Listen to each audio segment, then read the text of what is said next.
Hello and welcome to another episode of Coffee with Capril. Real coffee today, by the way. See, usually when I don't have real, I turn it over. It's a real thing. It's 10 o'clock in the morning. Want to talk about taxes. We're in an election cycle. By the time you watch this, the election should be over. Again, as I said in my last video, may not know who won. Well, we may know who won, but it won't be, you know how it is. But as is often is the case during election year, there's a lot of promises about taxes. So lately, the ones I've been hearing are no tax on tips. That is definitely a ploy to win the state of Nevada, right? Because it's a big tip state, because it's hospitality industry. I've heard no tax on Social Security benefits, which is very interesting, and I'm going to get into that one in just a second.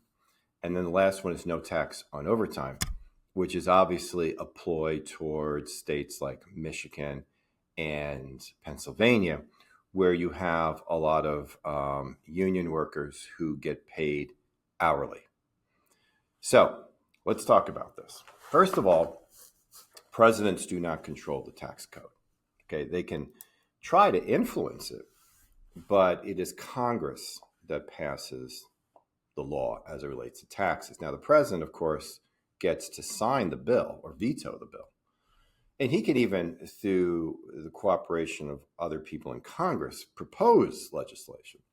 But that's a congressional decision. So if you have a split government, if you've got the president from one party and Congress is with another party, you're probably not going to get a lot of that stuff. Okay, those promises won't happen. And of course, what will then happen is that they will then blame the other party for why it's not happening. Okay, so just remember that promises are great, but never take them too seriously.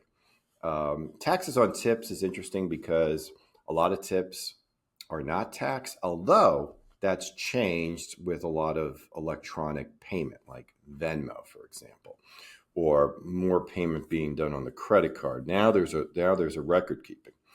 But in the good old days where everybody paid in cash, I doubt quite seriously if most waiters and waitresses reported their tips unless they had to by way of how they were organized. I don't know. But if I sell you something, you give me cash, I'm not reporting that as a profit or anything like that. So there's a lot of that doesn't already happen. I think that again, that one, the big issue is always going to be, well, what's the cost of this? I mean, if you're not going to tax that and you're not going to tax overtime pay, then the Treasury is going to receive less money. How is that going to affect the overall running of the government? Does that mean that the deficit will be even larger? The most interesting one, though, is Social Security. And I've always maintained that while most taxation is a necessary evil, this is the most unfair tax I've ever seen, especially when you consider that most parties try very hard to appease the people, senior citizen market, people like myself that are over 60. Why? Because we vote. So that one's interesting because Social Security was never meant to be taxed in the first place. In fact, the system was created in the 30s. They didn't start taxing it until the 80s, so 50 years later. And the reason they started taxing it was because, like now, it's running out of money. So the surplus is going away rapidly. Now, at that time in the 80s, Bill Clinton was president, and you may remember Thomas Tip O'Neill, very famous Speaker of the House. And they're the ones that wanted to tax the benefits. What they really wanted to do was cut the benefits, but they knew politically you can't do that. But what they could do is tax the benefits. Now, if you tax the benefits, is it any different than cutting the benefits? No. It's the same thing. Of course, if you tax the benefits, you don't have to tax everybody. If you cut the benefits, everybody gets affected. So back then, if your income was like over the mid-30s, you were going to pay some tax on your Social Security benefits. Back then, it was estimated only 1 in 3 people were going to have that effect. Well, guess what? They never moved up that number. So now you're still in the mid 30s. You're probably paying tax on almost all your benefits. All right. And I've mentioned this in the past, but it's worth repeating because, again, this is coming up.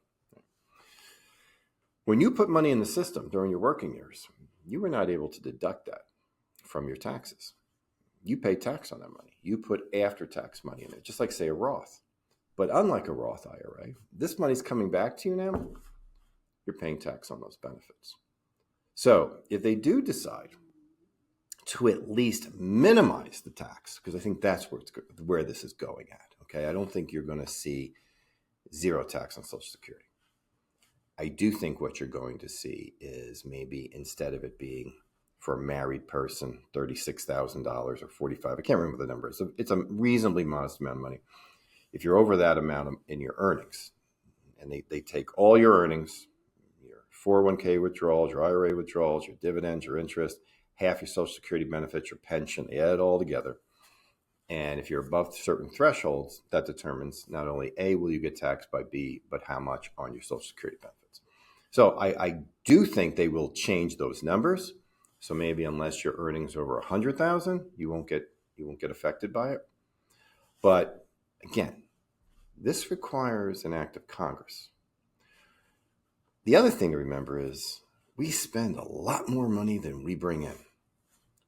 So where's the money going to come from? Are we going to give up something? We kind of have to, don't we? But nobody wants to give up what affects them. Keep that in mind as you go forward, all right? Lots of rhetoric during a political year. Chances are, if the only time you're ever going to see a major tax change, I think, is if one party wins both branches of Congress, House, Senate, and the executive. And that means you got 2 years to get it done. Because 2 years, 1/3 of the Senate's up for re-election, the entire House is up for re-election, the players can change. So be in tune for that. But again, as I always say, don't get too caught up into it emotionally because it's beyond your control. You're just one voice in the wind, and that's fine. Be an informed voice, but live in the present. Enjoy life. Enjoy every single moment that you got. You worked very hard to get to this point. Enjoy it. Take care.